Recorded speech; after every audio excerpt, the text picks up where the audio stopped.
Assalamu alaikum, family. You're tuned into the Sajdah Wendy Muhammad YouTube channel, and I am your host of this morning's Sajdah Morning Coffee Talk, Sajdah Wendy Muhammad. And we have a very, very special show planned for you today. We're going to show you how the integration of history, business, storytelling, preservation is all folded up into us just telling our stories, talking about who we are, what we've done, and using our life as a testimony for others and as a beacon of hope and a torchlight for those who are striving. So I have a very special guest this morning, your brother Jamil, and I can't wait for you to meet him. So be a friend, tell a friend, and we'll be right back after a few short commercials and a beautiful prayer.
O Allah, guide me among those whom Thou hast guided aright, and preserve me among those whom Thou hast preserved, and befriend me among those whom Thou hast befriended.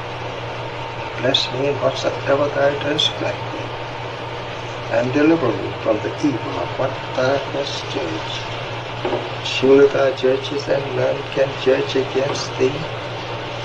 And he whom Thou befriendest is not disgraced. Blessed art Thou, O Lord, and exalted be Thee above what they set up besides Thee. I bear witness, nothing deserves to be served besides Thee. And I bear witness that Muhammad is Thy servant and apostle. Amen.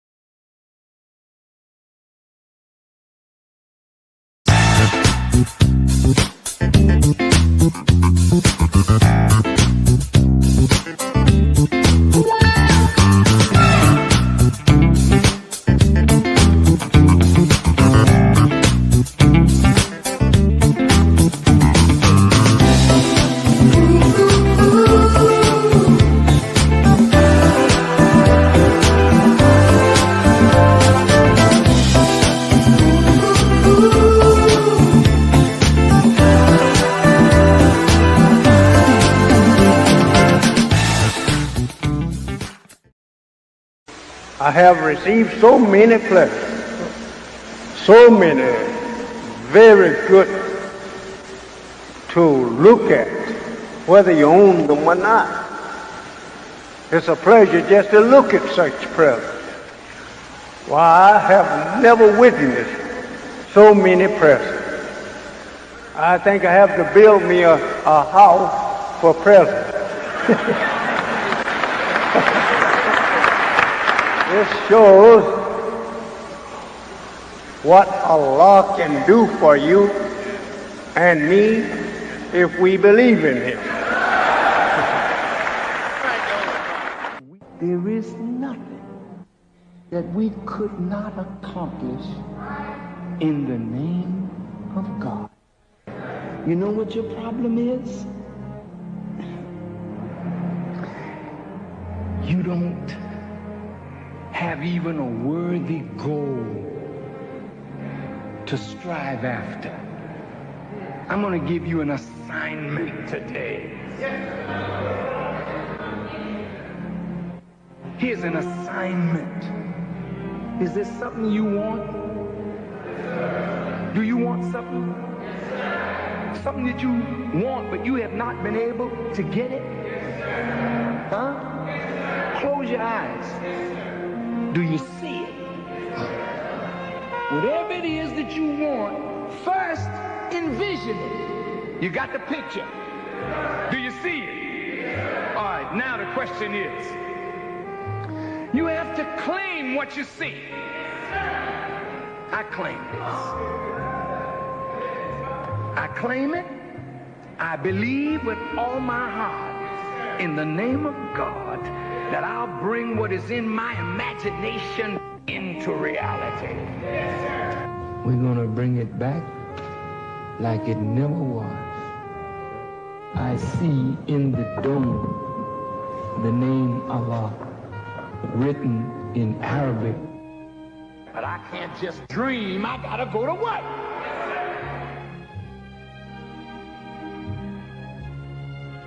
How do you bring it into concrete reality? First, without faith, you can't work the vision.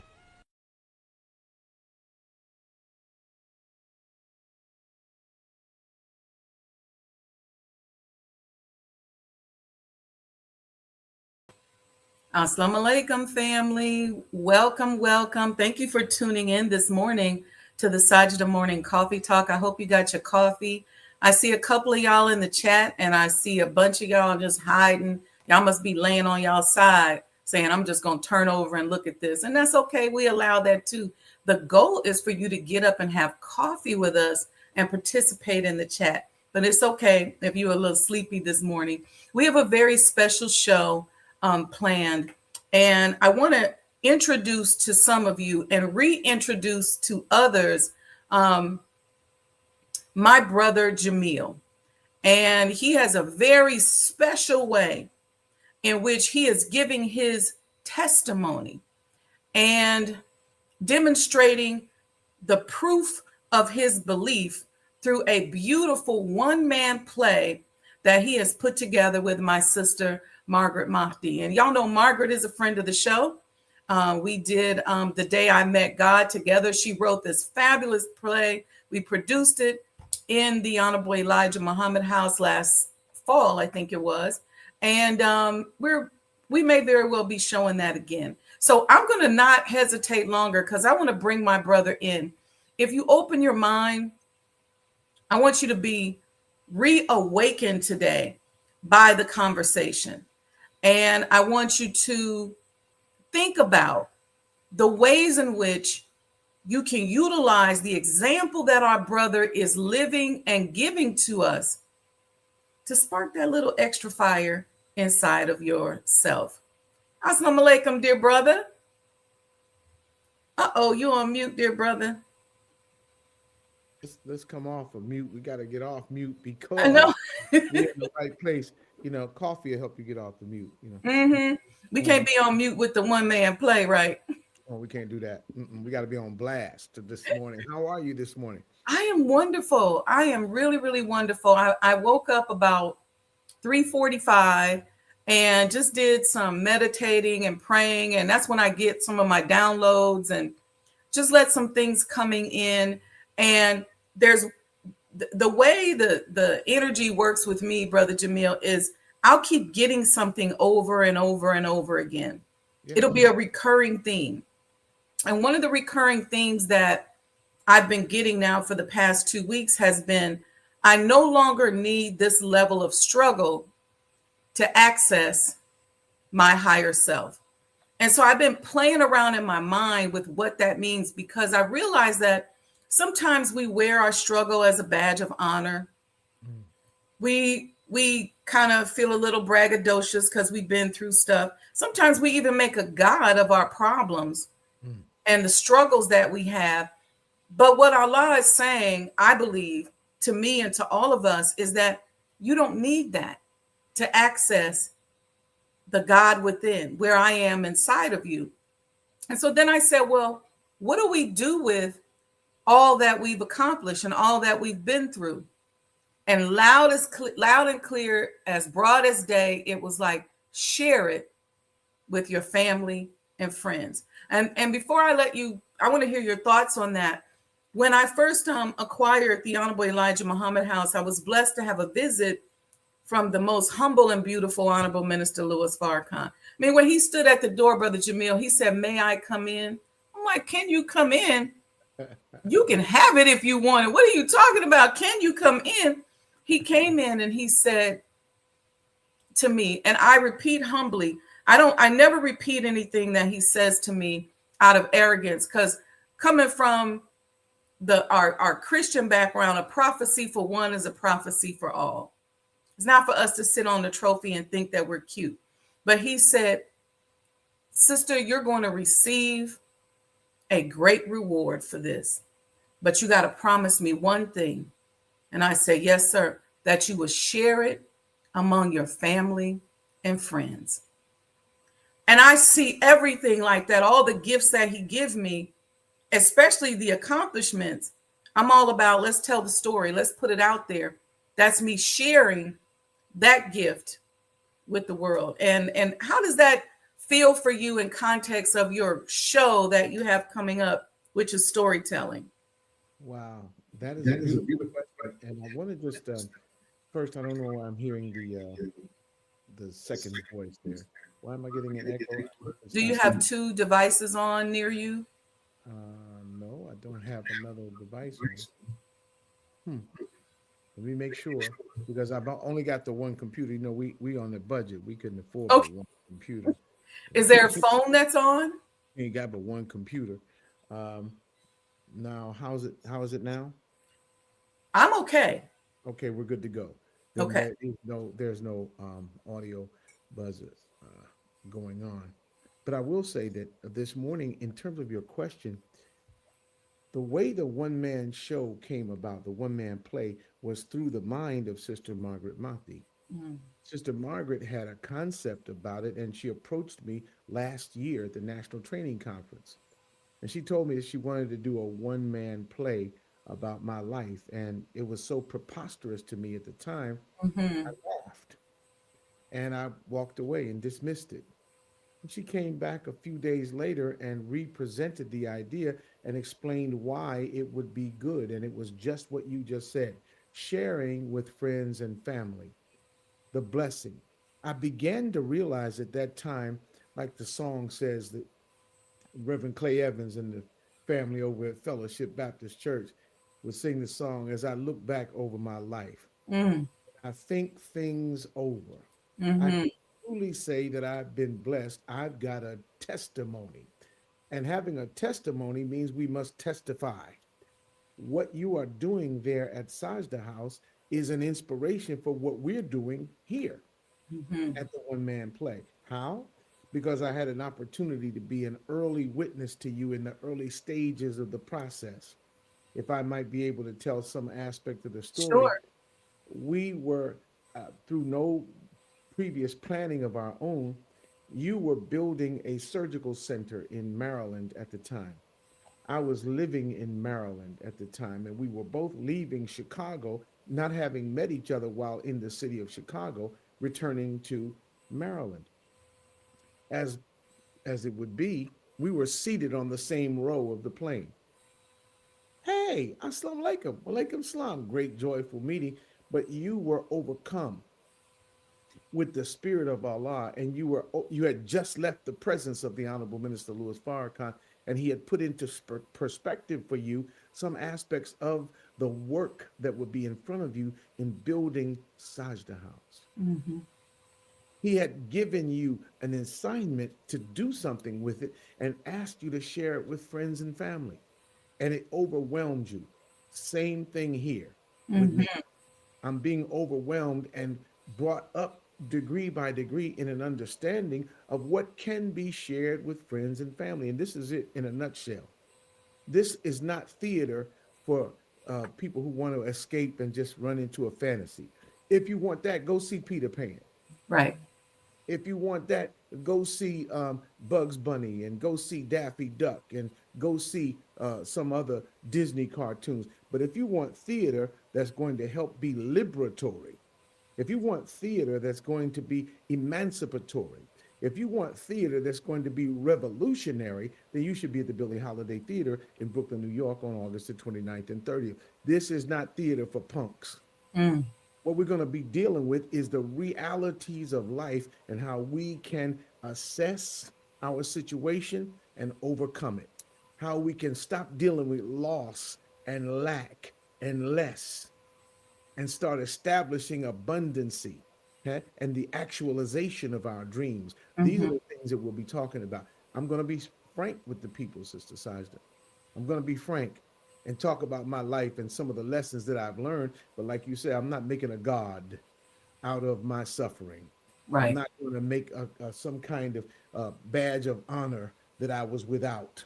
I'm not going to make it some kind of source of pride that I endured this or went through that. No, that is what it is, but it's all incidental to moving toward the goal. God wouldn't, I'm going back to church now, but he's not going to take you through something unless he's bringing you to something. Good God Almighty. We are being brought through something because we're on our way to something. You'll see that in Brooklyn on August the 29th and 30th. It's not for punks. It's for those who want to be confirmed, and we're moving and transitioning from belief to knowledge. If you want to believe or go from believing to knowing, you'll be in the right place there. You know, it's interesting because I remember when Sister Margaret, which I believe she received a download that said, tell Jamil's story. Because I remember talking to her about it, and she was very certain in that she knew this was something she wanted to do. And she said to me, I think Brother Jamil's story needs to be told. And I was like, yeah.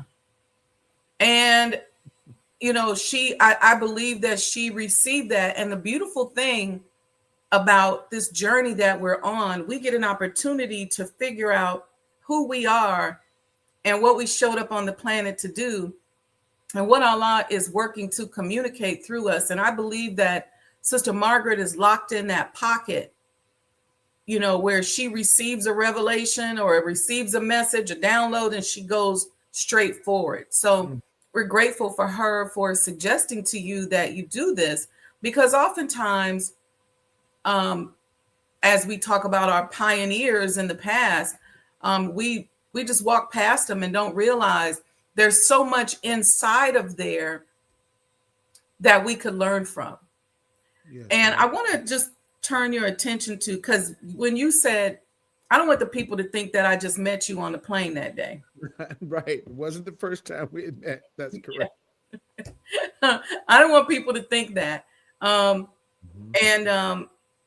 I was taken aback yesterday and brought to us back in the day, in my era, we signed a certain type of pledge card.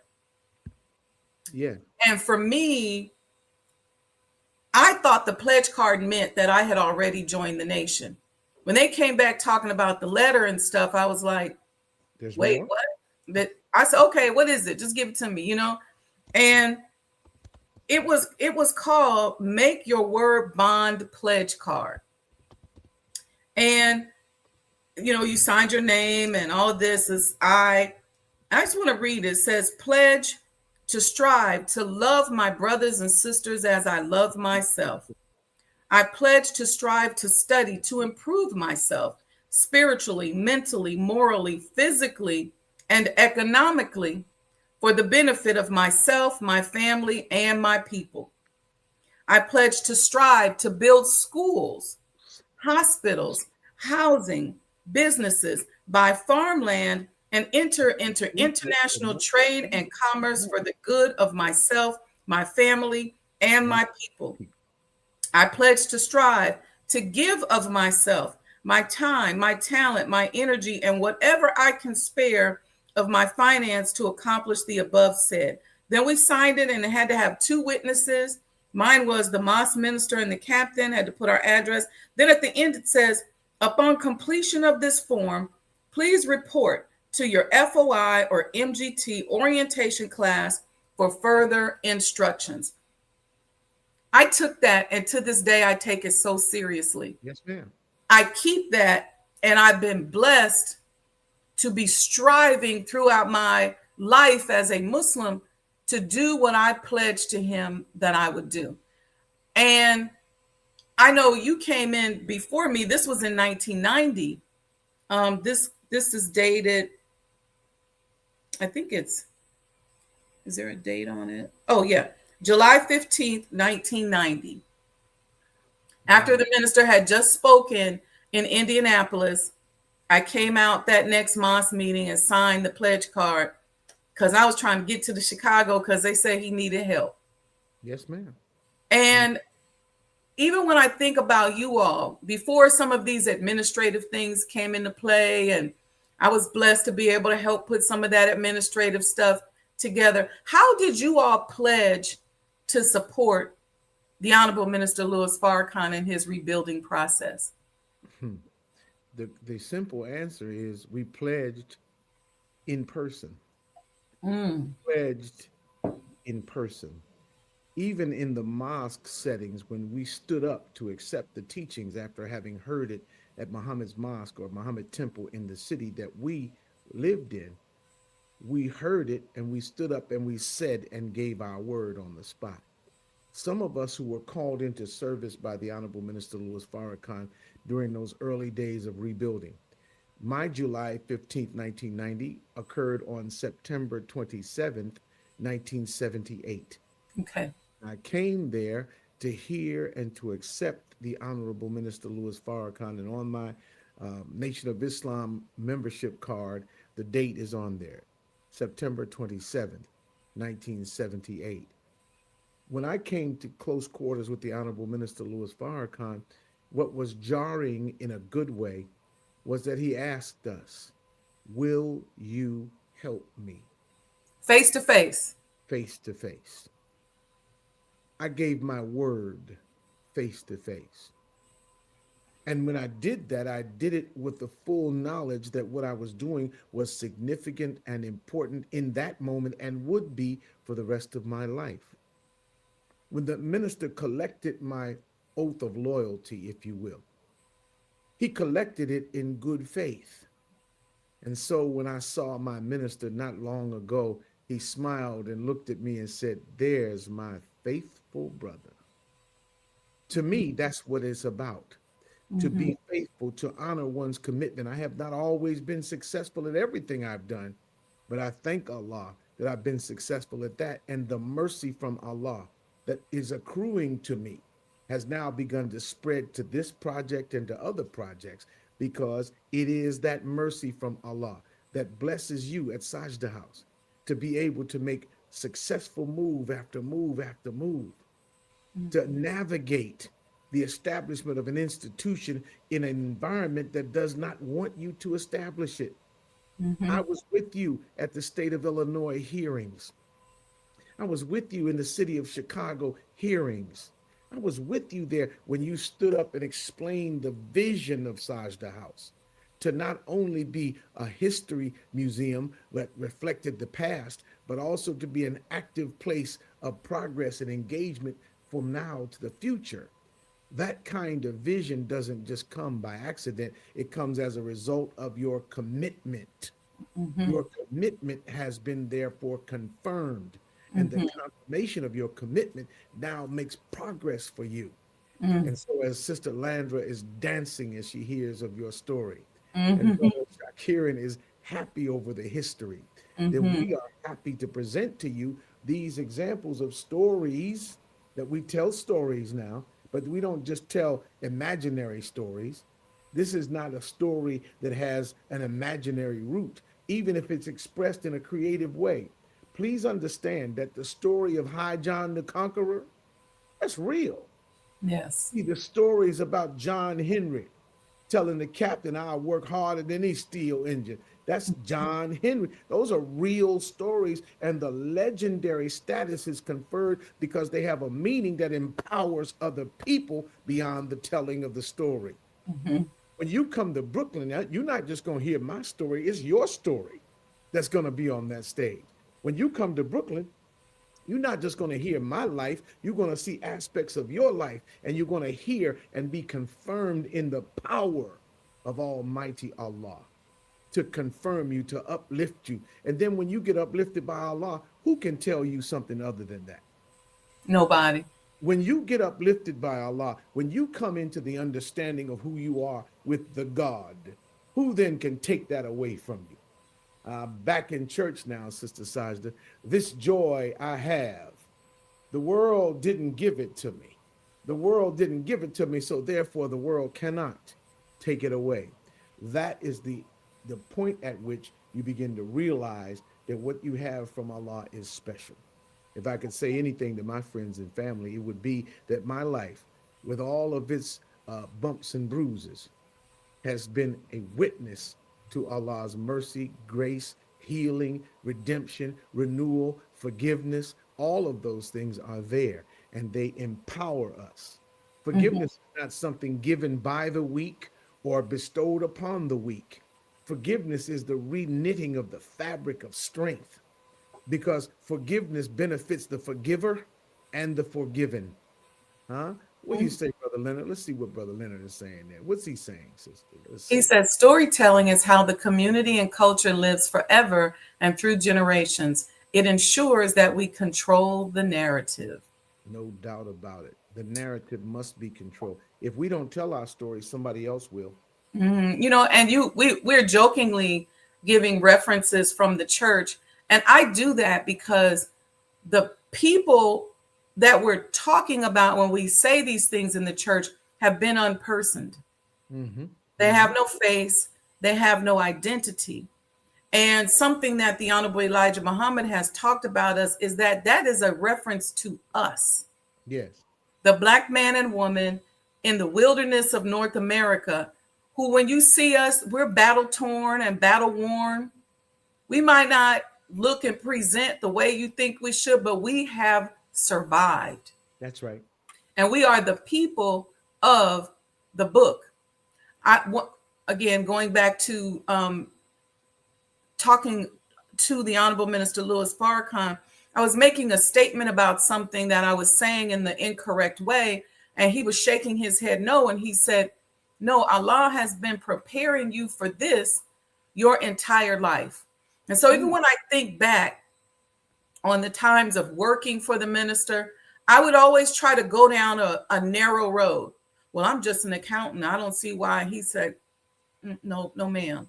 And would always push us to broaden ourselves. And so I want to go back to your childhood.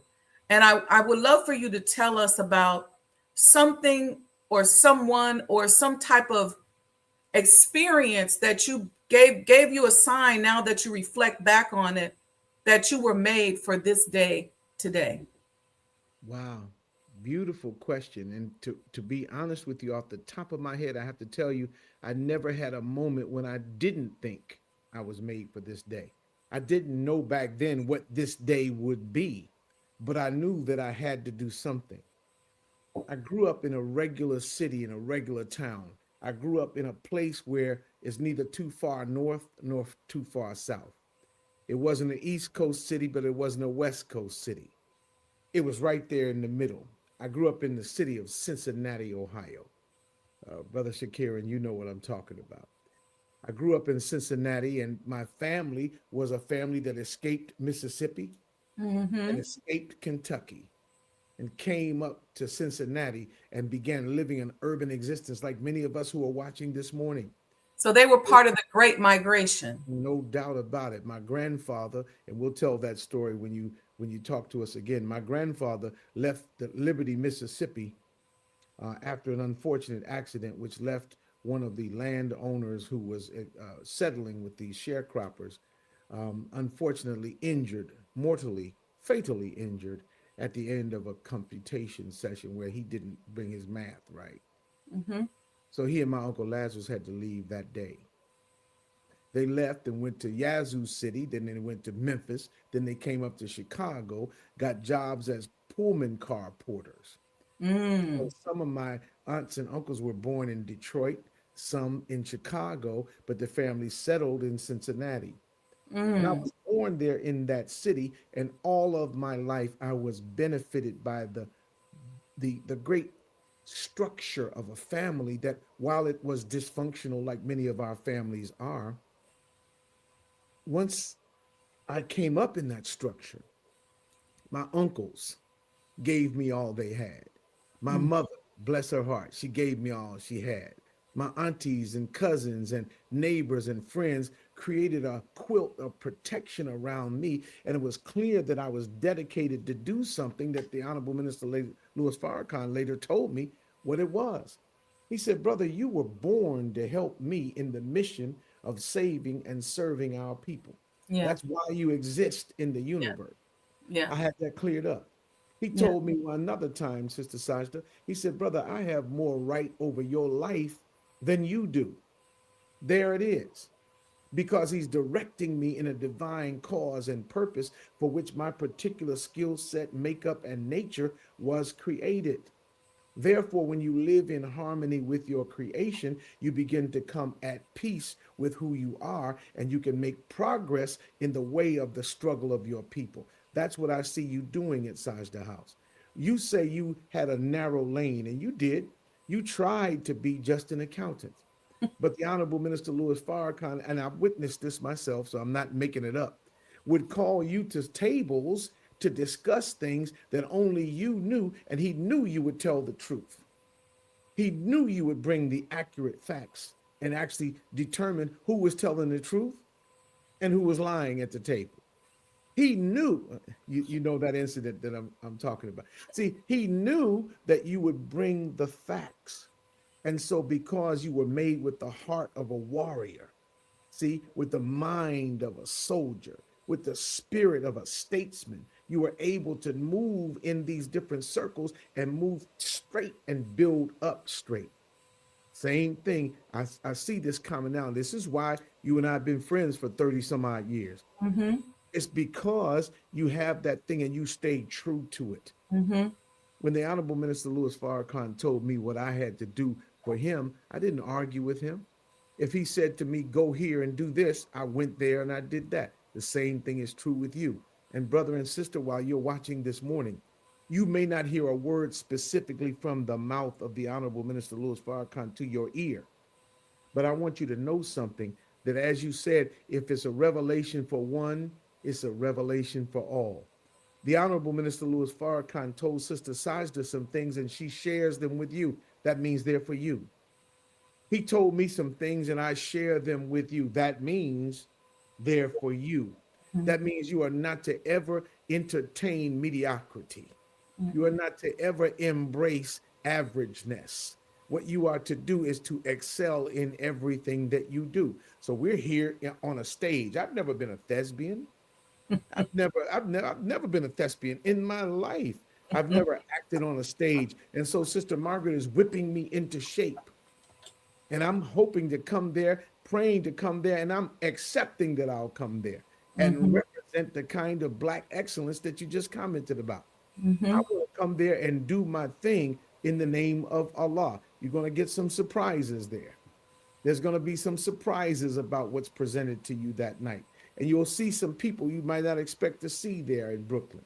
If I were you, I'd get myself together and get on my way to Kings County, New York, Brooklyn, New York, Bedford-Stuyvesant, on Fulton Street, the legendary and historic Billie Holiday Theater. Man, it's going to be blowing up, man. I'm telling you. It's You know going to. what's interesting? You mentioned a lot of history in your background. You Mhm. mentioned your family participating in the Great Migration. Yes.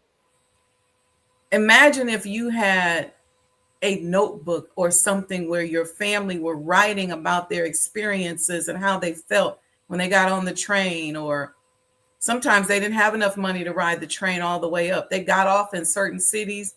hustled, got back on the train. You Mhm. mentioned the Pullman Porters. The Pullman Porter Museum is part of the organization that I helped found, the Coalition of Black House Museums. Yes, ma'am. Hugely historic in terms of shaping northern industrial cities, because it was the Pullman porters that distributed the Chicago Defender and the Right. Pittsburgh Courier to Right. let Black people know, hey, you can get an hourly wage up here up north. Here's where you should stay. So it was a news arm that was like that third arm of government, if you will. So you mentioned that. You mentioned going to Cincinnati. Mm-hmm. Cincinnati, one of the cities that helped the United States of America bounce back after the world wars. See, Yes. it has been Black people that has been helping and saving America throughout our entire sojourn. So I don't want anybody on here to think that even what they're going through and what they've done, whether they work somewhere or went to school somewhere, that it's not part of the fabric That's right. that has shored up our people here in America. No doubt about it. When you asked about the tab, did they if they had a tablet and they wrote it down, they did. Here's the tablet right under There this it curtain. is. Mm-hmm. It's written on my heart and mind, and sometimes without even knowing it, I love it it. comes forward, it comes out, and I am the living legacy of my Yes. ancestors. When Yes. they got on that train in Liberty, they had to hop a freight to get to Yazoo City. When they got to Yazoo City, the cotton crop was coming in. They baled it and they stored it and warehoused it and made some money. And the white man said, I know you all are on the run. You better get up out of here if you expect to get away from here. Mm-hmm. They left Yazoo and went to Memphis and hustled. Then they got back on the train and they may have had a steerage ticket and got up to Chicago. And when they got to Chicago, they had just enough to set up their game. See, Grandpa and Uncle Lazarus were, how would we call them? Sportsmen. They were gentlemen who were quick with cards and pool cues and that sort of thing. And they made a living that way from city to city as Pullman car porters. When they went into the Black community, they'd make a little bag, get back on the train, and be gone. Mm-hmm. And that's how they established enough to feed their family. Now, later, of course, they became citizens and pillars of the community, deacons at the St. Stephen's AME Church of Cincinnati, but they hustled their way up north. I And can so, even see how those skills that they had mm, were embodied into you and help you to help the Honorable Minister Louis Farrakhan. he That was told part of your study. he told my father, your son was born to help me. My Hmm. father didn't say, the hell he is. My son is my son. No. They sat at the table together. I got to tell you all this story very briefly. They sat at the table at the National House, Mm-hmm. just the three of us sitting at the table, the minister, my father, and myself. Now, y'all know I didn't say a word that night. Oh, it's okay, the fireworks. Okay. I didn't say a word. I didn't say a word that night. Not one, because grown men were talking. Part of the conversation, the minister so graciously thanked my father for letting me come to help him build the nation. Mm. And my dad thanked the minister for what he did for me. Mm. Then, when we were leaving that night, Sister Saj, I don't know if I ever told you this story, but when we were leaving that night, this was in December of 1991. Okay. My father was in town to receive an award from the Coalition of Black Trade Unionists, which is an organization that he helped to found. Mm-hmm. And as he was at the awards banquet, I told the minister we would be coming, and he said, come by the palace for dinner. We thought we were coming by the National House for one of the larger state dinners that are hosted there in the very highly civilized way of the Nation of Islam. But it was just a small gathering, just the three of us at Mm. the table. And as he spoke to my father and we concluded the evening, my dad said, Brother Minister, would you do me a favor? He said, sure, Brother Leonard, if I can do it, I'll do it. He says, sir, if anything ever happens to me, would you just look out for my son? Minister said, well, I don't think anything's going to happen, but sure, I would do that. 6 months later, my father died of an aneurysm. Mm. And to this day, I want you to know about the quality and the character of the man, Mm. Farrakhan, that they talk about. But since that day to this, the minister will randomly call me on the phone and ask me how I'm doing and tell me, you know, I gave your dad my word. Literally, that was 35 years ago when he gave my father his word. He Mm-hmm. has kept his word, and he has made his word his bond. Mm-hmm. Sometimes he'll call in the car. I was riding with my son one day. The minister called us in the car. We in Baltimore on Reisterstown Road, driving up the street. Yep. The minister calls and says, "Yeah, I'm just calling. I told your dad I'd check on you. What are you doing?" I said, "Well, Lenny and I, we driving up the street." He said, "Lenny's in the car?" "Yes, sir, brother minister." And he had a conversation with my son that I wasn't even involved in. Right, right. You weren't a part of it. But after that conversation, my son's face was wet with tears. Mm-hmm. He loves the minister. And it's such a blessing to have those connections of love being established. Why do my daughters love you, Sister Sajdah? Why does my wife, why do my family love you? Because we see you doing what you were born to do, living your purpose, and it empowers us. Praise be to It Allah. empowers us to see you at Sajda House, for us to tour the home of the most honorable Elijah Muhammad and to look out the windows at the street and see the angle that he may have seen. For us to walk in the building where the Honorable Minister Louis Farrakhan describes an out of body experience where he came to the window of his teacher. Yep. And you'll hear more about that later. But you Yeah. see, these things are in our lives, living within us. There's a power in us greater than the power of the world to destroy. Mm-hmm. There's a power in us greater than the power of the world to destroy. Yes, Sister Colleen, praise be to Allah. She said, "What a beautiful story, brought tears of joy to my eyes." Me too, Sister Colleen. I want to talk about two other people. Yes. Um, and one is your great sister. May Allah be pleased. I mean, I was blessed as a young vanguard to be under her training. yes, ma'am. And back in those days, there was no relief. We sparred for real. Mm-hmm. We worked out hard for real. Oh, no doubt. And our particular segment of the Vanguard class, we had so many instructresses, from Sister Captain Betsy Jean to Yeah. Sister Donna Farrakhan Muhammad to Mhm. Sister Aisha Muhammad Yes. and the great Sister Sharifa Muhammad. Yes. And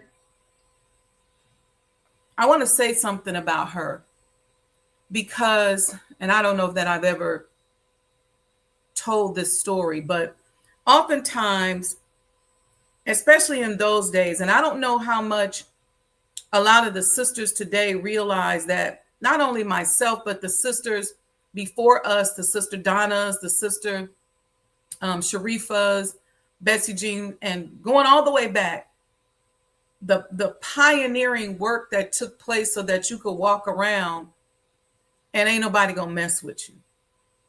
So the minister never discriminated against us when it came to responsibility. It was never, you just a little young sister or you just a this or that. It basically was like, woman up, let's go, soldiers. And he didn't play with us.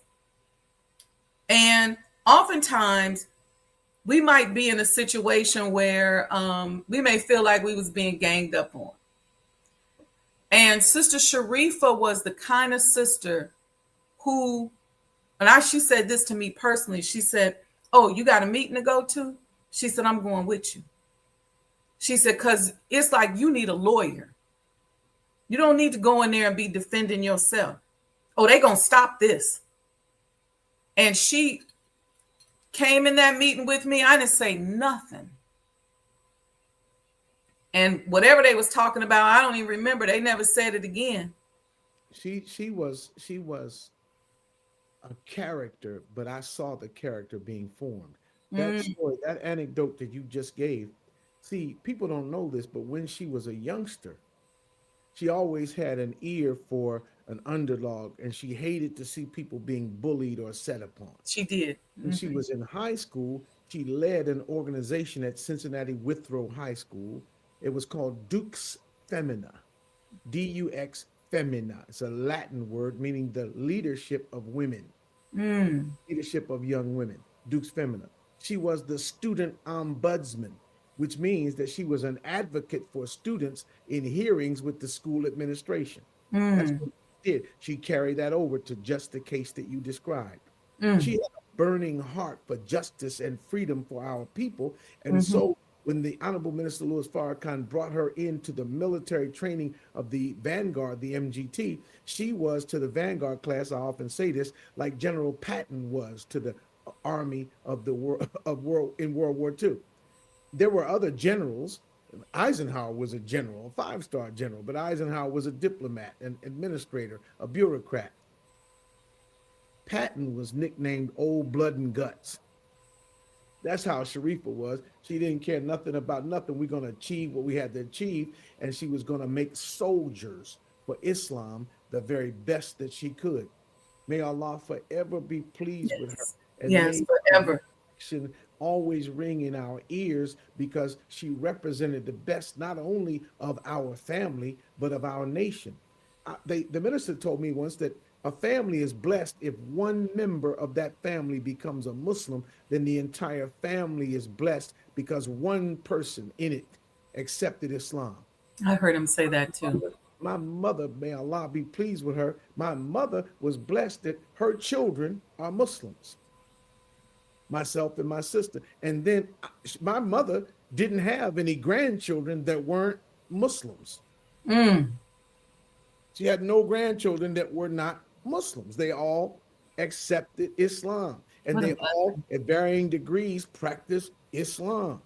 They didn't know anything but Islam. So the family was blessed, and your family is blessed, sister, because you are there.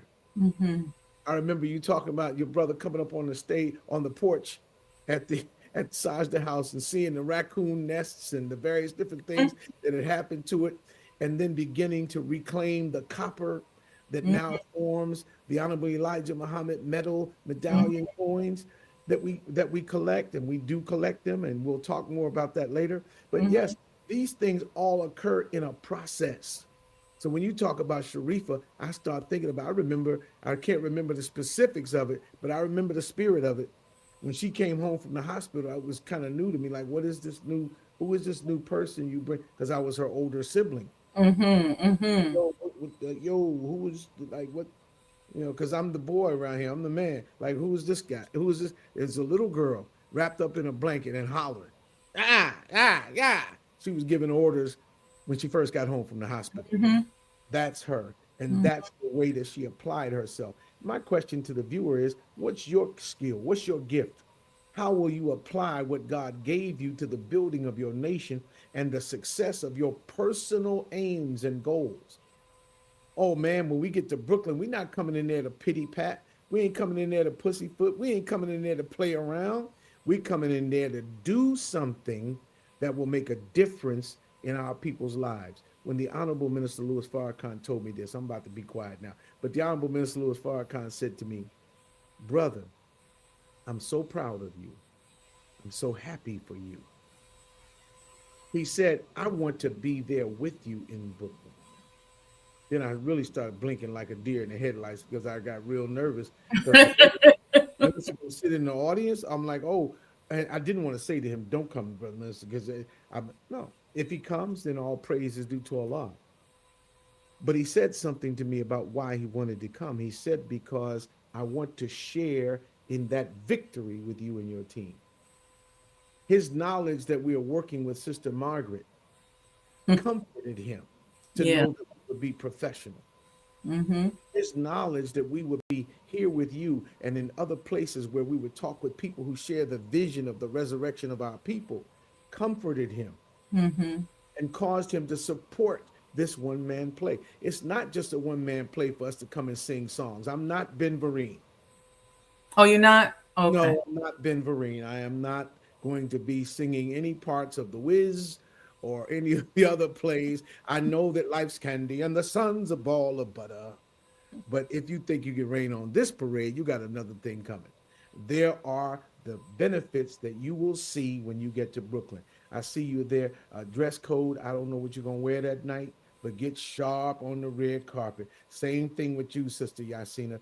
Get ready because we're gonna. I mean, and they, gonna have a little uniform or garment that you can wear. It's gonna be great for all of the Muslims to be there. Derek, we're looking for you. Shakira, we're looking for you because we know that you have something to do with the look at Sister Tisha. Tell it, hey babe. So what we're going to be doing is making this progress in your name. It's not just my story. It's our story. It's not just an amusement, it's history in the making. This is the first time that we've mounted a dramatic presentation featuring a Muslim minister since 1959. In 1959, the production was called Organa, a Negro spelt backwards. It was written and produced and directed by and starring Minister Louis X of Hmm. Boston, now the Honorable Minister Louis Farrakhan. This is the first time in history that a Muslim minister has gone on stage in a one-man play. It's a very ambitious undertaking. We need your prayers and your presence. We need you there, but you need to be there more than we need you there. I Before said, I get to the other person I want to ask you about, yeah, I want to circle back because you said that the minister said, I'm happy for you. yes, And I think that's a very interesting choice of words because whatever comes out of his mouth means something. Yes, it right. means something. I'm Mm-hmm. happy for you. And it in part representing you moving to another elevated place. And I talk about on this show how it's elevated places for a reason. Mm-hmm. Mm-hmm. I'm happy for you. Not that coming from the mouth of a man who's done this before, Mm-hmm. somewhat, Yes, but then says, I'm happy for you. that's correct. It's very, very powerful. And so I would encourage, and I'm sure you probably have done this, to sit with this man of God saying, I'm happy for you. It's very, Right. very powerful because it means something in terms of your sojourn in this world, the sojourn of your family, the legacy, the volume of the book that you're walking through. It means something. And the history is written in advance. So you're walking into something with this play Mm. that is an elevated place that clearly you've never been before. But it must be so impactful for the God to put the word out there. I'm happy for you. You teaching, sister. You teaching. You see, as I talked earlier about that book being written on my heart from my ancestors, I know for a fact because I heard my mother's prayer that I would walk with Jesus. I heard my mother's prayer that her father's prayer mhm, would be heard. My grandfather prayed that we as a people would be free. Now look at me. I'm walking with Jesus. And with this play, I declare publicly my individual freedom and the freedom of our people to express ourselves in art and music and culture and drama and visual arts and display arts and every other activity in a way that is dignified and lifts up Allah. I can't tell you this play will be free of any salty language. It might be a little seasoning in there. I can't tell you that this play won't have an element in it of violence. There'll have to be the truth telling because when we were attacked, we fought back. I can't tell you that there won't be these expressions on the stage that day, but Sister Margaret Mahdi and Mahdi Theater Company have directed us in such a way that we're developing a real presentation that will make this answer come true. He's happy for us. Think about what that means. Mhm. If he said, I'm happy for you, brother, you're free. I'm so proud of you. Proud of me? I'm proud to even say that I'm with you, dear apostle. He said, I'm proud of you. Do you know how it makes a son feel to make his father proud? I know you know, sister, because he has told you that he's proud of you. Mm-hmm. He has sent you into arenas to battle on behalf of the nation of Islam. You and I have a common story that we could tell from when we were in our 20s. Both of us happened when we were in our 20s. There were big contracts on the table, big negotiations, big things that had to be addressed in matters where sometime we were before the court or sometime we were before a decision-making body to help us with the process. He didn't send any of his major laborers. He didn't send any of those who were experienced and wise and knowledgeable and seasoned. He sent sister to go do something for him. And I won't give the details, but you know what I'm speaking of. When I was 25 years old, we were going to negotiate with the Kennedy Center in Washington, D.C. for the minister in 1985 to announce that he had received a major financial arrangement with the country, the People's Jamhuriya of Libya. And when he went there, we were going to negotiate for the announcement. He said, I'm not sending any of the experienced ministers. And they were around the table and they were heavy hitters. There was Abdullah Muhammad, Abdul Akbar Muhammad. There was Minister Abdul Karim Muhammad. There was Khalid Abdul Muhammad. There were others who could have gone. There was Brother Arif Muhammad, not much older than me, but already a sharp lawyer. All of them were sitting at the table. He said, no, I'm sending Brother Jamil. I had a baby face back then, believe it or not. And I went in, he said, brother, take and put on a blazer. Don't put on a suit. Put on a blazer and a pair of, gray trousers and a nice tie and look Ivy League, and had the brass buttons on my blazer. And I went in and did what I had to do, and we got the contract. The minister he knows who we can. Sometimes he'll beat me up, and I'm not the one who did it. The person who did it is sitting at the table and know they did it. And then say nothing. And I'm taking how you know? You might have been there, but I've been there before. That happened on a few occasions. Boom, boom, boom, boom, boom. I can't even eat my soup. I'm holding a spoon. He just whooping on me. Bing, bing, bing, bing, bing. I mean, I look like Tommy Hearns. Jerry curl jukes flying everywhere.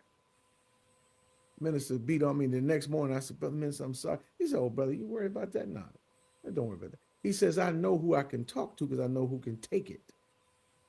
Sometimes he'd beat you up, and then I say, Brother Minister, I didn't do anything. Then he'd say, I know. Exactly right. Exactly right. And he'll tell you, I know you didn't, but I'm sending a message to other people through you. And I know that when you hear it, you're not going to turn on me. Right. Oh, man, when we get to Brooklyn, I'm going to tell you the story the minister told me. See, I might as well tell it right now. I might as well tell the testimony. It doesn't mean I'm trying to be an egotist or I'm trying to be vain, but I have to tell you the truth because sometimes even the humble people got to stunt just a little bit. Come on. Even the humble people got to. I'm in the. Go on, stunt. Okay. Not too much dancing, but just go on, stunt. Yes, ma'am. When we get to Brooklyn.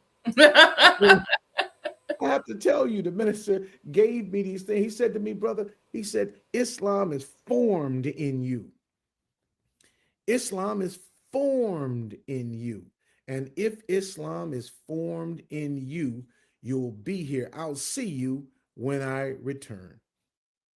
So this is why we come to the work. We come to the cause. We come to the benefit of what we have to do. Sister Teacher says, stun on them. I'm going to do my best. So she says, stun on them. But we're going to do the best that we can in a righteous way to stunt on folks. We're going to make sure. Stunting, little flexing. Little flexing, like the Apostle Paul said, I boast in the Lord. Mm-hmm. I boast in the Lord. I boast not only in my strength, and like the Winans once sang, it's not me that you see, but it's the Christ in me. That's what you're going to be looking at. So if you look for Brother Jamil to be old and dusty and bent down and bent over and dusty around the edges, forget about it, as they say in Brooklyn. Forget about it, okay? Because what we're going to do is present life and that more abundantly. We've come here this morning to bear witness to you. I know you wanted to talk about me, but I keep bringing the subject back around to you, sister, because you bring a reality to excellence every single day. When you offer your counsel to your people, you don't make a big deal of it. You don't go on television and talk about this international thought leader, especially around the issues of entrepreneurial accomplishment and achievement. You don't come and say to the people, I gave this and I did that and I donated that. But we know that you do that. We know that you don't always come with a receipt or an invoice or a bill in your hand. What you do is come with love in your heart. And that's why Allah keep lifting you and raising you up. Your team, the people, these are our family members. When we see the fam, we're ready to go to business. We're ready to handle it. We're ready to rock. When we see your supporters, whether they be those who support you with monetary donations or whether they support you with participation in your activities and accomplishments, whether they just come out to the Sean Michelle lawn party and have ice cream in the back of the Sajdah house in a wonderful day party atmosphere. Whatever they do, they are with us and that thing spreads from you. I want to make sure that what good is in me spreads. I don't want to keep nothing inside of me. I'm letting it go. And if you want to have your belief confirmed into knowledge, if you want to go from believing to knowing, come on to Brooklyn. We're there August 29th and 30th. If you need a ticket, somebody might put the link in the chat right now. I don't know. But whatever it is, you go to Eventbrite and put in there your brother Jamil. And the tickets will come up. Yep. You'll be able to do that. You can sponsor the program, but we're not begging you to do a single thing. Here's why. Because when you come to that theater that night, the real beneficiary is you. The real beneficiary of the message that we bring is you. It's not us. It's you. And we want to thank you for taking the time to listen to us this morning, because really what you heard us say is how great you are. I got to ask you one more thing. Sure. I know we're a little over and I know y'all ready to go to work, but just give us about 10 more minutes. Take your time, sister. You talked about your mother and father being blessed that they don't have any grandchildren that are not Muslims. And that to me is very powerful. And you have some children and that are doing major things in the nation. And I want to show people how this legacy continues. So a lot of us now are struggling to raise children and we don't know what's going to happen. But here is somebody, and you may look at him and say he's an older brother. He looked a little war torn. And well, yeah, he looked war torn because he's been in the war. Mm-hmm. But he's here for us to learn. And I want you to tell us about it. You pick whichever one you want to talk about, or two or three, what your children are doing to continue this legacy. Wow. I don't have a lot of time. Let me say this. Thank you, Allah, for all of my children. They do well. They are living. Those who live their Islam in a different way than I lived it and make me respect it and make me deal with it and make me come to grips with it, that they are not me and they don't have to do things exactly the same way I did. That's cool. And then they always follow that up with, hey, Dad, you got $100? Okay, because that's just the way it is. But I'll tell you, my children make me proud. They're all doing well economically and financially for their families. They blessed me with 12 grandchildren. We have 12 grandchildren now. You and Pop or Pawpaw? Well, I'm Pop. I'm Pop. Okay. Because so I don't know what it is. But I would answer to Pawpaw if they called me. But they call me Pop. Okay.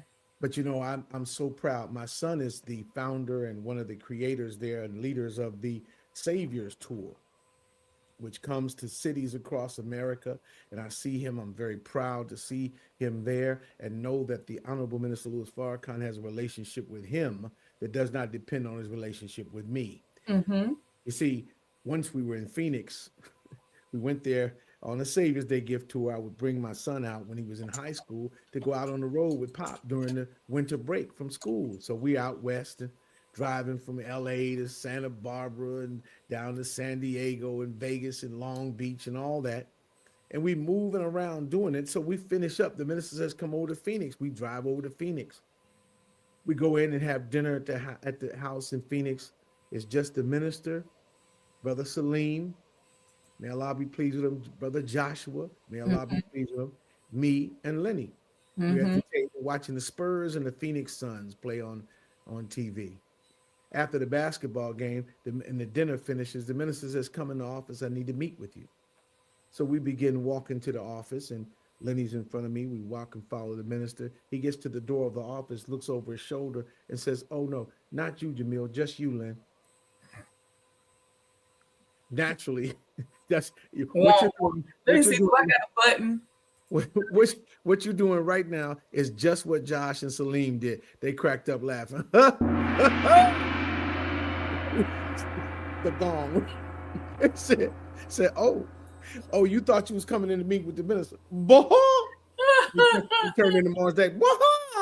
And so Lenny went in. They stayed about 45 minutes. Do you know that from that day, which is about 23 years ago, from that day to this, I've never asked him what the minister said to him in that room, because it ain't my business. But that relationship that he has with his minister informs his activities. My daughter Camilla told the minister when she was 4 years old at the Final Call building that she was going to be his doctor one day. And he said, are you going to be my doctor? She said, yes, sir. And he would see her throughout her years in high school at Muhammad University, or her college years at Howard, or her years at Morehouse School of Medicine. You gonna be my doctor? Yes, sir, Brother Minister. To this day, she's a medical doctor, and she makes herself available to serve at the pleasure of the Honorable Minister Louis Farrakhan. My daughter Carmen and her lovely family down there in Florida, raising up beautiful children. Pop, love y'all. And they are loving the Honorable Minister Louis Farrakhan. And I watch my sons-in-law sit rapt at Savior's Day, staring at the screen and adjusting their lives and bringing their families up in a right principle. I watch my younger children live. One daughter's in Puerto Rico. She's living and doing her thing with the entrepreneurial aspect. Then I got 3 more daughters, and they're all doing well. And so I'm just grateful that they're there. My daughter, Sharice Jr., bless her heart, she's out there in the world making a difference and making people feel welcome and accepted and whole wherever they start from. This is a gift from Allah. And I'm so grateful that they've been blessed with that wonderful spirit to do that. And they do it different than I do, but they do it, and they do it in a spirit of redemption. So yes, you're right. I'm very glad that they are there, and I'm thankful for my children, thankful for my wife. She's a little crazy around the edges, but that's my girl, and I love her. Oh yeah, that's right. I do have one grandson who calls me Paul Pop. He's diplomatic. He says Paul Pop. I said, okay, that's my man Joe. And Josiah, he at the daycare got them little girls over there calling, hey Jody. I said, boy, what?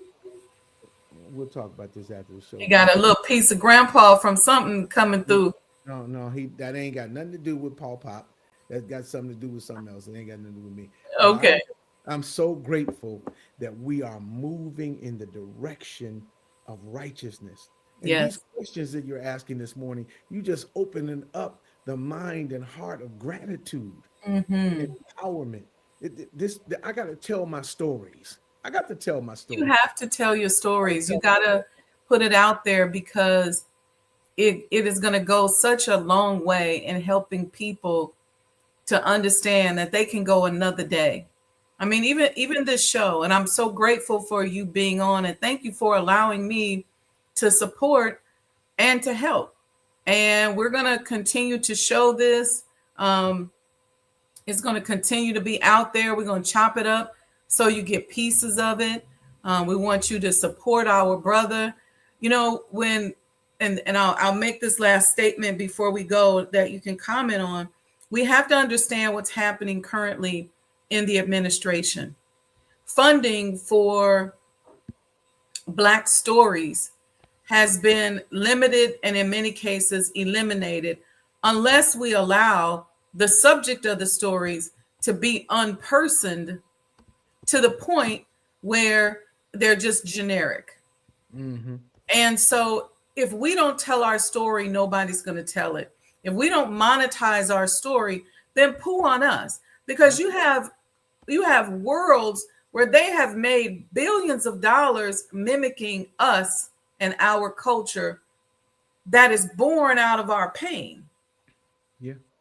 So it has been our pain that created hip hop. It's our pain that created K-pop. It's our pain that created rock and roll. And it is our pain, because pain causes a people to draw on the creativity of God.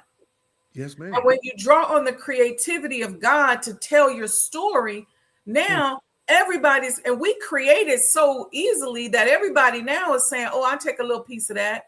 I'll take a little piece of that. That's it. That's it. The Korean and Asian community have made $1 billion industry off of simply mimicking That's correct.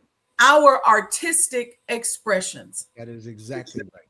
That's it. When I was in South Korea, Brother Jamil, we went to a dance festival. Mm-hmm. The Koreans are very ceremonial. Mm-hmm. And when the dance team came down, that was the Korean dance team, because they had like Scottish and different cultures, Irish dancers. When they came down the street, they had on orange jumpsuits that said DOC on the back. And they was popping and crip walking, and we looking at each other, just a handful of us as Black people. I said, do they know that that ain't cute? But that's how blindly they were mimicking us. And I'm going to tell you, there were about 50 of them. My goodness. And they were walking, they had on orange jumpsuits with D.O.C. on the back. And they had this West Coast sounding music, and they were crip walking and pop locking. So amazing. I have to tell you, I'm a little set back by that and offended by that. Hey, there's Tisha. She's off camera. okay.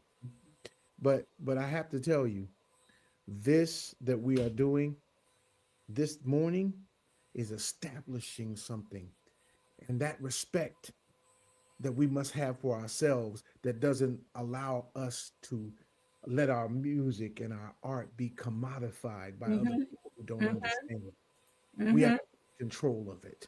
And our control of it is what is at stake right now. I'm asking everybody on this feed this morning, and everybody who will hear this later, share these messages. Share these messages. Send them out on your social media. Send them out to your friends in email blasts. Send them out as text messages, and let them know what this program is about.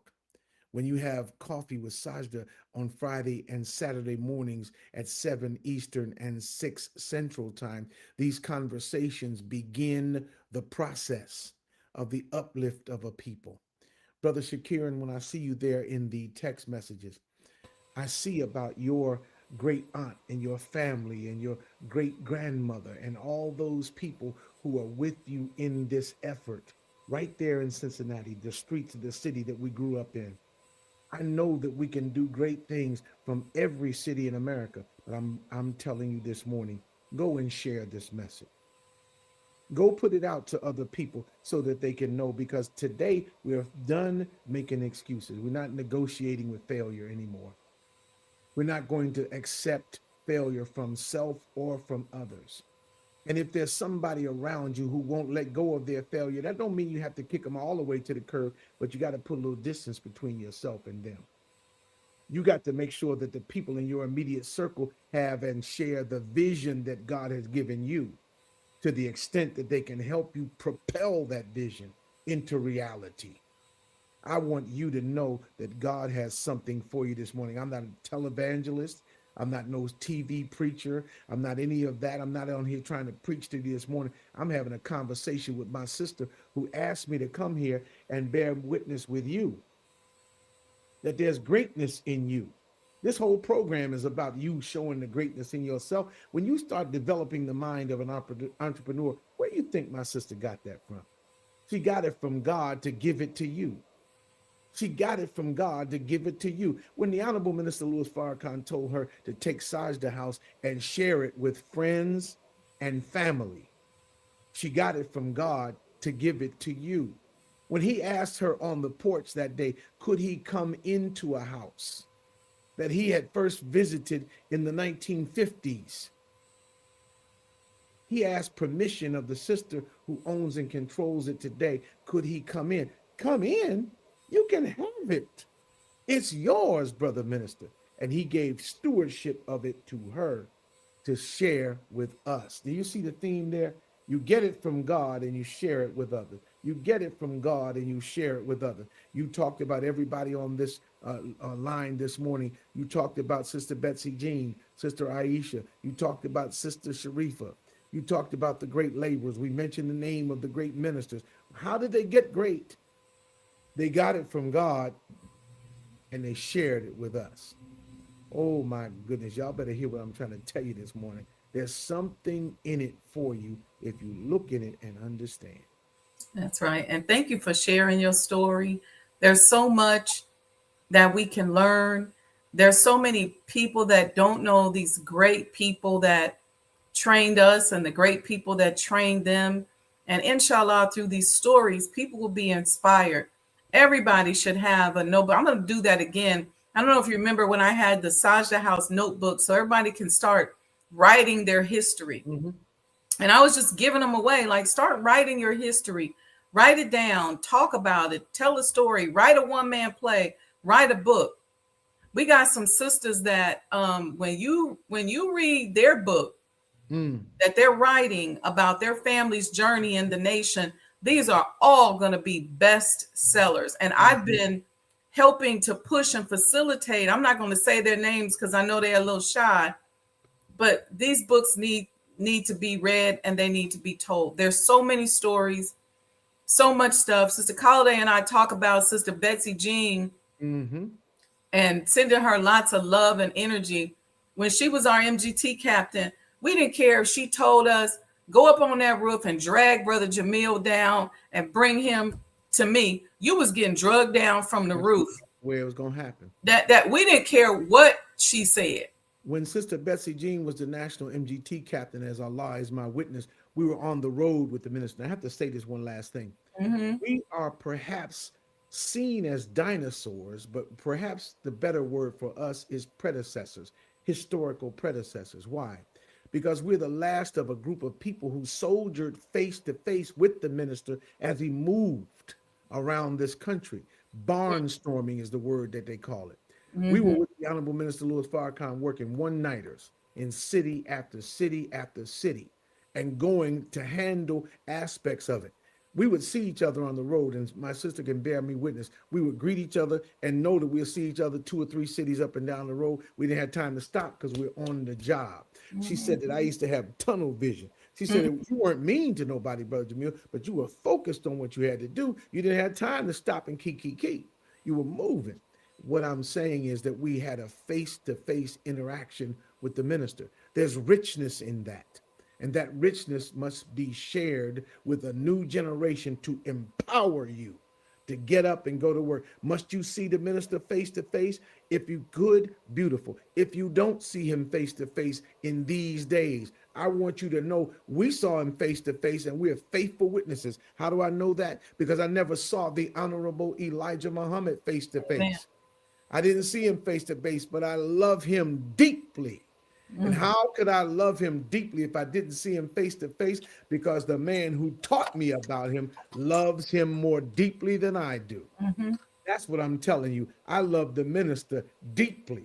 And when I tell you about him, I come alive. And if you listen to it, you gonna come alive because there's a benefit in this for you that you might not expect to see. So, oh yes, we bear witness, and we bear witness with strength and with our full chest. We put face in it and we stand 10 toes down on it. And we know that the Honorable Minister Louis Farrakhan's work will come to fruition because Allah has promised it. And no opposer, no enemy, no adversary, no double-minded hypocrite could stop it. There's nothing that can stop it. There's people around here that say they're believers in the general rise of our people, but they have not committed themselves. Huh. They haven't committed themselves.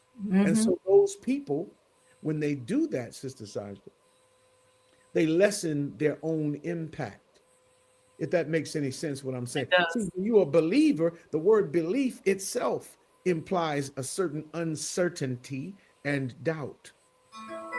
Doubt, we learn from ancient literature, is the mother of hypocrisy. Doubt is the slippery, sliding slope down which we fall into failure. Doubt causes us not to know and understand and always to seek proof. We had a conversation the other day, sister, and you said it. You said doubt, belief makes you always seek proof. You're trying to prove who's a believer, trying to search who's a hypocrite. You the believer police and the hypocrite police, and you always looking to see that. Once you become a knower, you ain't worried about none of that. You know. See, at Sajdah House, sister, you don't have to worry about that. You know you're expressing what God gave you. Can't nobody tell you how to do that. You're under the guidance of the man of God in our midst, the Messiah. Take his guidance and don't worry about nothing else. You have an expression that is uniquely yours, and can't nobody take that from you. Likewise, in Brooklyn, what we say that day is 100% authentic actuality, the truth. That's right.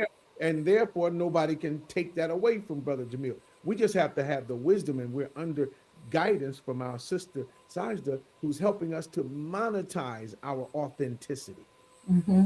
You have to be able to put your authenticity into the marketplace. What am I going to do? Get a job working at the electric company? I ain't going to do that. I'm not going to get hired on at the federal government. I can't get a job at the post office. I can't do the things that other people could do because the Holy Quran describes people like my sister and me as those confined to the labor.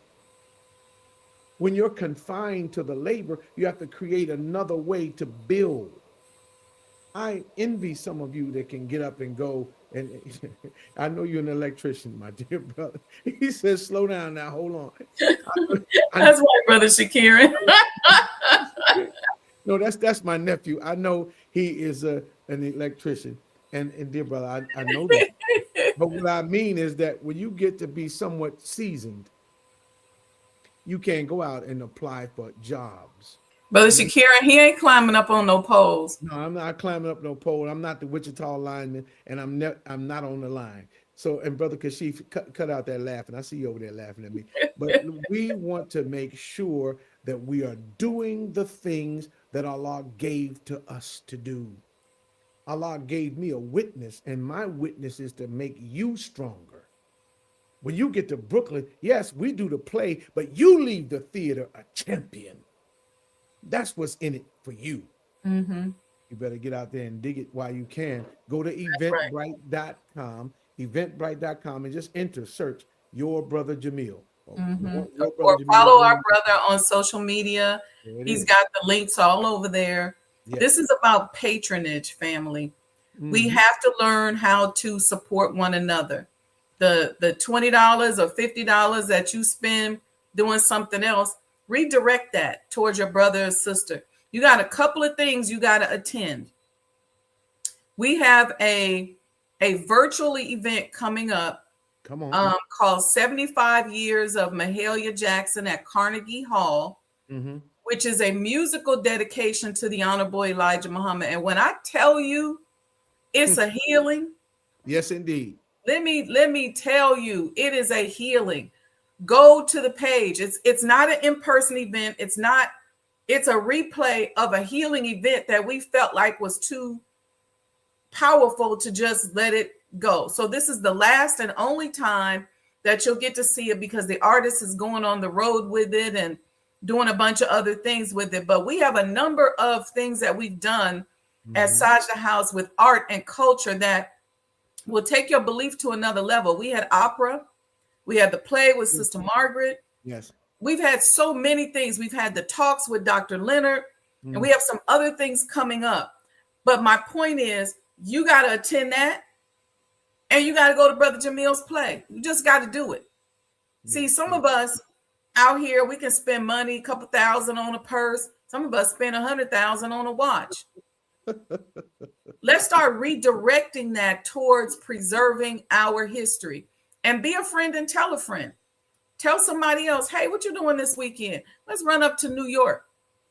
You probably would go up there to go to a party or maybe to go shopping.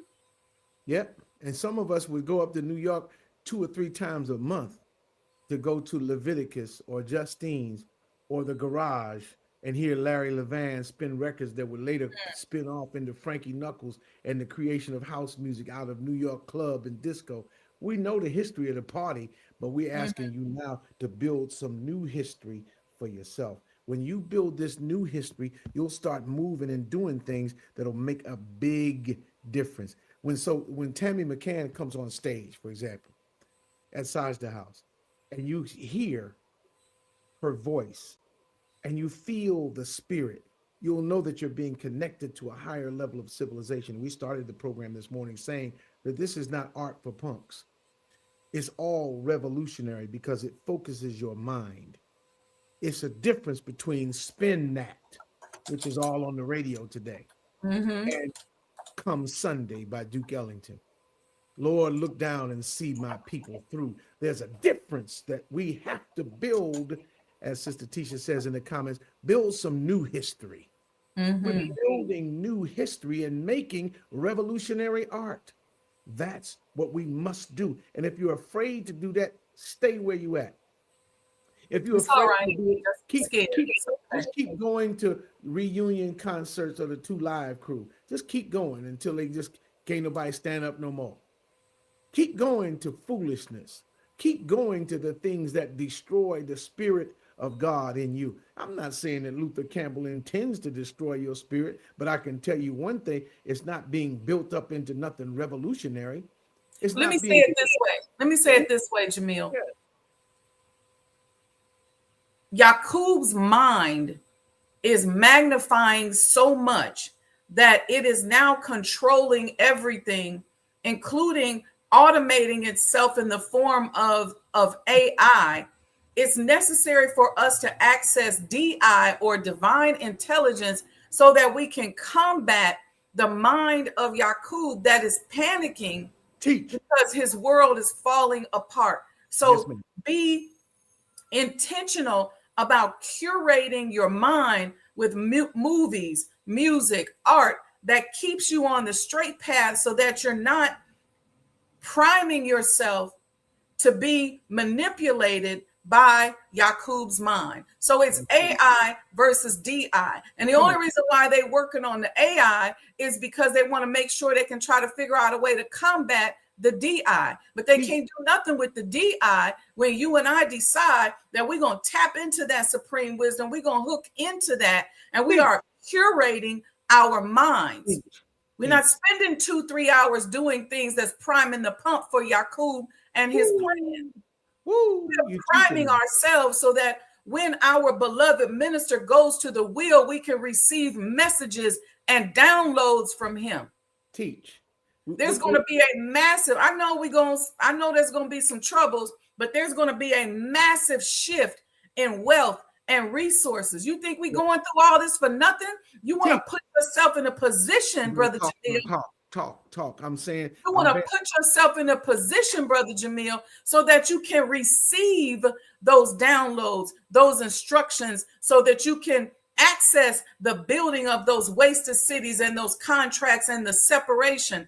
I just wrote an ebook that got published this morning, went live on Amazon about separation and how we do it. So start curating your mind. Otherwise, cut the TV off. Cut it off. Access the DI. Yes, indeed. That can trump the AI that they're creating because they're trying to mimic the mind of God.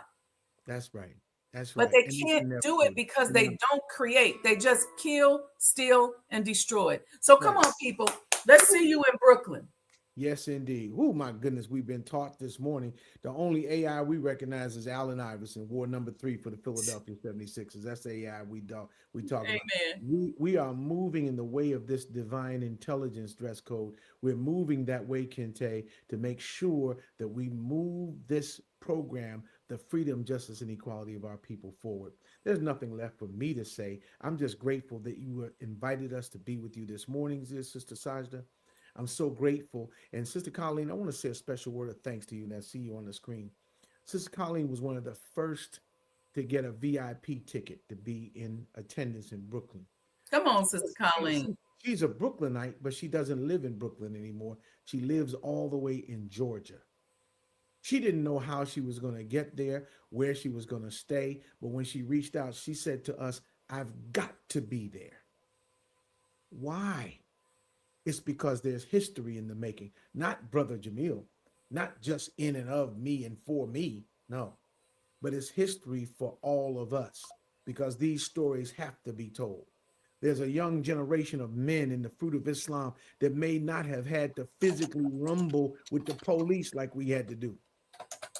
Yesterday was Brother Naba's birthday, by Allah's grace. Brother Naba was our editor. May Allah be pleased with him, of the Final Call newspaper. But he came up in the ranks of the fruit of Islam, and he was known, even though he was a man of diminutive height, but he was a man of extreme strength. And he would rumble the police. When they attacked us, he fought back. When we were attacked, we fought them.